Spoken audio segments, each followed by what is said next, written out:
Shalom, good evening. This is TV7 Israel News broadcast to you from Jerusalem. And in today's top stories, Iran's Supreme Leader Ayatollah Ali Khamenei calls on the Muslim world to unite for the purpose of annihilating the Jewish state.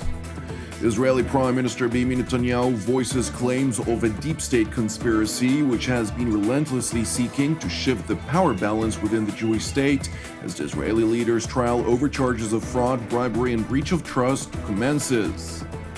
France reveals an anticipated European response to Israel's probable move to assert its sovereignty over parts of the West Bank.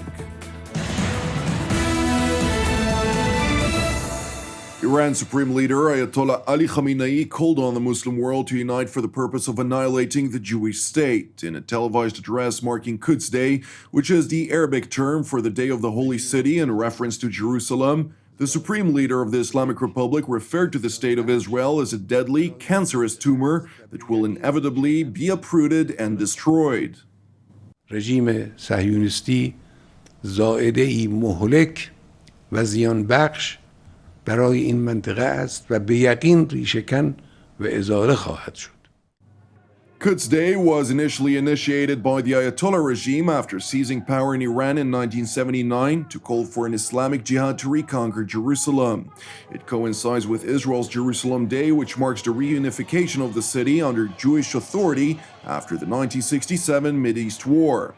And while the commemoration of Quds Day was forced to be held in an isolated setting this year, in light of the devastating consequences of the corona contagion, the Iranian Supreme Leader insisted that similar to the fight against a global pandemic, the battle against a long-lasting virus of Zionism will not last much longer. امروز کرونا یک واقعیت است و همه انسان‌های با شعور مبارزه با آن را واجب می‌دانند. ویروس دیرپای صهیونیسم بیگمان از این پس دیری نمی‌پاید و به همت و ایمان و غیرت جوانان از این منطقه ریشه‌کن خواهد شد. As part of the ongoing jihad, Khamenei called on all Muslim nations to contribute to the Palestinian people, who he declared to be the fighters on the front line in the battle for Jerusalem. همه باید ملت فلسطین را در این جهاد مقدس یاری کنند. همه باید دست مبارز فلسطینی را پر و پشت او را محکم کنند. ما با افتخار هر چه در توان داشته باشیم در این راه انجام خواهیم داد. Khamenei, who holds the highest Iranian authority on all matters of religion and state, further seized the opportunity to reiterate the legitimacy of exploiting non-Islamic institutions in a somewhat liberal use of taqiyya, a common Islamic practice which is exercised primarily by Shiite Muslims under duress to deceive non-Muslims for the purpose of furthering their religious beliefs. هرچند بهره گرفتن از هر امکان حلال و مشروع در این مبارزه مجاز است و از جمله حمایت‌های جهانی، ولی مؤکداً باید از اعتماد به دولت‌های غربی و نیز مجامع جهانی ظاهراً یا باطناً وابسته به آنها پرهیز کرد. Meanwhile, in the Jewish state, Israel marked the 53rd anniversary of the liberation of Jerusalem. In contrast to previous years, the Israeli Supreme Court limited this year's celebrations over fears related to the coronavirus. Nevertheless, speaking at the first weekly cabinet meeting of the new Israeli government, Prime Minister Beniamin Netanyahu stressed a renewed incentive to celebrate the Israeli connection to the ancient city, since U.S. President Donald Trump recognized Jerusalem as the capital of the Jewish state. אנחנו מעלים את ירושלים על ראש שמחתנו, אנחנו מפתחים אותה, אנחנו מקדמים אותה בתחומים שונים, ואני חייב להגיד שהפיתוח הזה והמעמד של ירושלים, אלה קיבלו רוח גבית מהחלטתו ההיסטורית של ידידנו נשיא ארצות הברית, הנשיא טראמפ, כשהחליט להכיר בירושלים כבירת ישראל, ובזה תיקן עיוות היסטורי, וגם החליט להעביר את שגרירות ירושלים כאן לבירתנו. ואני יכול לבשר לכם שמדינות נוספות כבר עשו את הצעד, או בדרך לעשיית הצעד הזה. The Israeli premier also seized the opportunity to respond to the threats voiced by the Iranian Supreme Leader, saying, "Whoever threatens Israel with destruction places himself in great danger." בצד הביטחוני, האתגרים הביטחוניים לא פסקו לרגע, גם לא האיומים. אתם שמעתם ודאי את שליט איראן חמינאי מאיים עלינו בהשמדה. אז כל מי שמאיים עלינו בהשמדה לא יצליח כמובן, אבל הוא שם עצמו בסכנה גדולה. Netanyahu went on to reiterate Israel's policy vis-à-vis Iran's regional aspirations. אני מבקש שוב להבהיר שהמדיניות שלנו היא להתנגד לתוקפנות האיראנית בכל מקום, להתנגד לניסיונות של איראן להתבסס בסוריה, אנחנו פועלים כל העת, וכמובן גם להתנגד לניסיון של איראן להביא לתוך סוריה או לפתח בסוריה כלי נשק שישמשו את גרורותיה ואת כוחותיה שיכולים לסכן את מדינת ישראל. Following the first cabinet meeting of the newly established National Unity Government, Netanyahu was forced to make his first appearance at the district court in Jerusalem, where the first session of his trial on charges of bribery, fraud, and breach of trust commenced.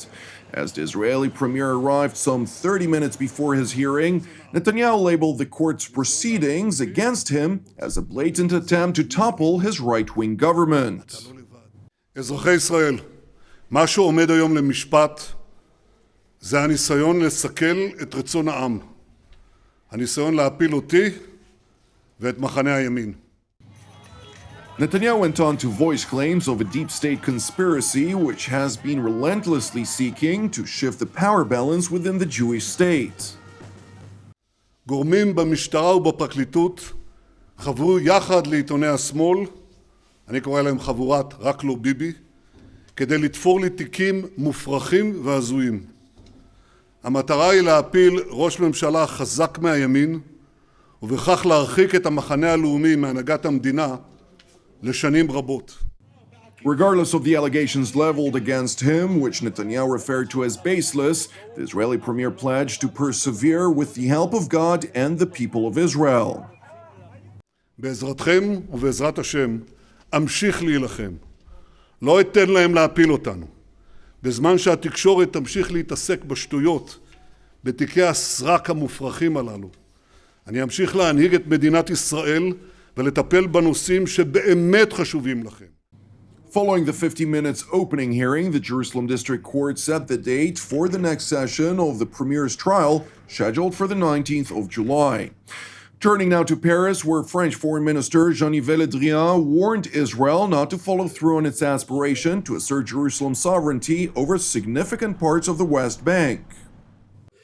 Dans l'accord de coalition, il est indiqué que le Premier ministre peut soumettre la décision d'annexion à l'approbation du gouvernement et de la Knesset dès le 1er juillet, sous réserve d'avoir obtenu l'assentiment des États-Unis.